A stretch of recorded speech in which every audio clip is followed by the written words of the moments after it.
So first and foremost, just by way of introduction, and just qualifying your presence here today, in terms of your relationship with Baba MUTULU Shakur, and in that context, just the work that you do as an activist and an organizer on behalf of African people. Well, I am a member of the Malcolm X grassroots movement and a co-founder of the New African Peoples Organization. Both organizations, MUTULU Shakur played a significant role in our founding, but I'll go beyond that. And I'm also an author and a professor of Africana Studies at Georgia State University here in Atlanta. I've been active in our movement since I was 18 years old. I'm 68 now. In that first year, I became active, and I was primarily working around political prisoners, particularly Muhammad Ahmed, who was a member of the Revolutionary Action Movement. But when I was 18, I was asked to come to a meeting to meet some folks who were visiting Los Angeles. That's where I grew up. I was born in Los Angeles, raised in the city of Compton. And I went to this meeting, and there was one person I recognized, and that was Afeni Shakur. I knew her from reading the Black Panther newspaper and knew about her being a member of the New York 21, and I read her testimony in the book, Look for Me in the Whirlwind. But she was with this brother who was her partner, her soulmate, MUTULU Shakur. And really, she was accompanying MUTULU. He was there at that time because he working at a clinic in really a takeover a hospital in the Bronx, New York. Young Lords, which is a Puerto Rican nationalist organization, took over with community support, a wing of the hospital, and then they tried to institute people's medicine. At that, and then in that process, they asked MUTULU Shakur, who was a respected member, and we could talk about this later, what this is, the Republic of New Africa. He was a worker, a government worker for the Republic of New Africa. And he was known for politically educating people, street folks, not just the intellectuals, right? The usual suspects, but people in the community. So they brought him in to help teach folk in the community in their program. One of the things he found out was how acupuncture could be used to help people detoxify, particularly from heroin addiction. So he was coming to Los Angeles to figure out how that program could be established in Los Angeles. Right. So that's how I was able to meet him. And in this 50 years that I've lived since, I've had a chance to engage him at different levels. He was the one who I remember told us what you mentioned COINTELPRO earlier. He and Afeni, along with a sister by the name of Yasmin Fula, established something after we found out what COINTELPRO was, or the public found out what it was.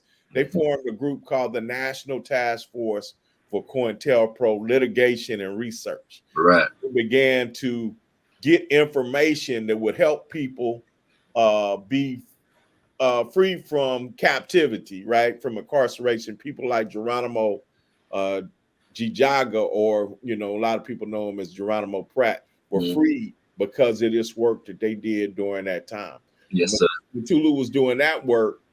Then he went on trial for, they said he was a part of the New African Freedom Fighters wing of the Black Liberation Army.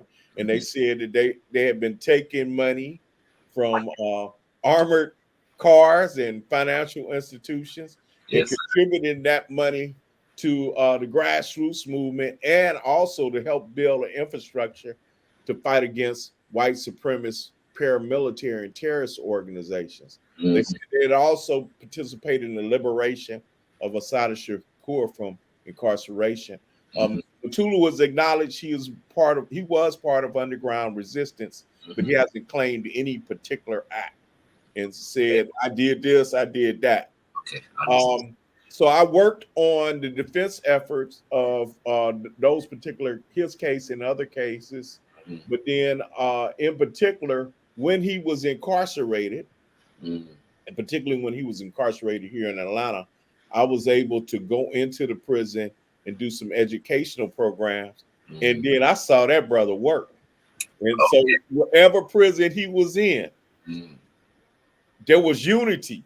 There mm, was a low level of violence because he was able to unite the Rastafarians with the Muslims, with mm. the Pan-Africanists, with the nationalists, with the Marxists, with Right. the Crips, with the Bloods, with the gangster disciples. Yes, sir. Wherever Cthulhu was at, he was able to bring folks together.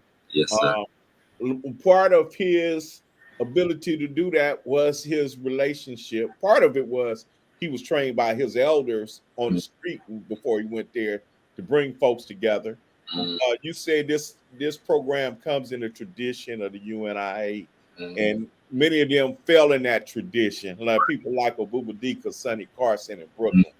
mm, It was his street father, but also he was the father of Tupac Shakur, mhm. not the biological father, but the spiritual. He raised Pac. Yes, sir. Yes, sir. So you hear Pac shouting out Mhm, Mutulu on his records. mhm, mhm, Uh, and Pac would actually, in particularly one prison he was in, Pac came in there. mhm. So, and Pac actually promoted something that Mutulu and other people incarcerated developed called the Thug Code to Yes. try to Yes. bring together peace for people in the community. So Right. what I mean by I saw him work, I saw while he was incarcerated, him raising people's consciousness. Mm, Brothers where he was incarcerated, they said they formed a circle of consciousness yes, sir. and limited to snitches and sanctioned the snitches inside. They Mm, decreased the violence and they also developed folk. right. Whereas the prisons say they're supposed to be about rehabilitation, the brothers were actually under the leadership of Mutulu rehabilitate folks. Yes, sir. And Yes. I just get one other, I know you're going to ask more, Mhm, but he was through a vigorous campaign to get him out because he was sick while he was in there. They isolated him. They affected his health while he was incarcerated.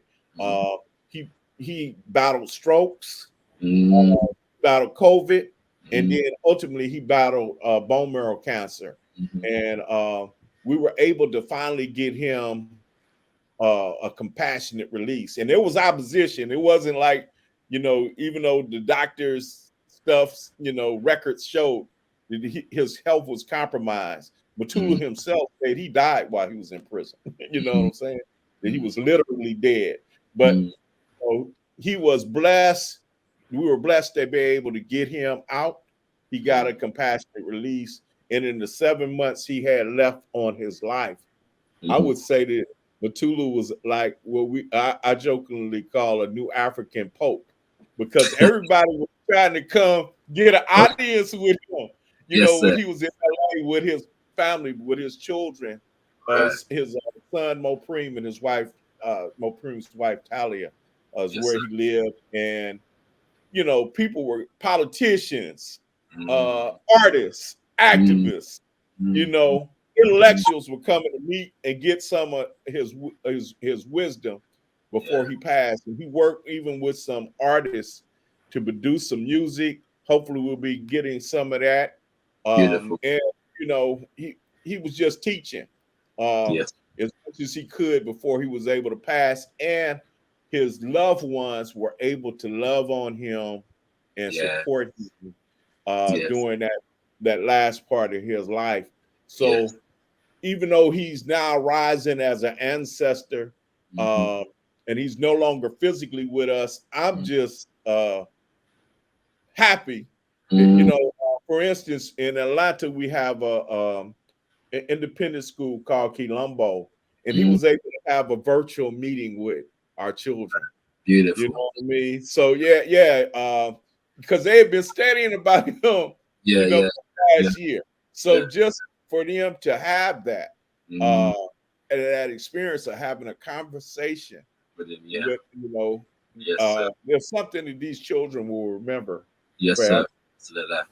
Thank you, Baba. You know, and brothers and sisters, you know, if you just heard that little synopsis, you know that we're going to have a wealth of knowledge, information, and inspiration about the life of Baba MUTULU Shakur today from Baba Akinyele. So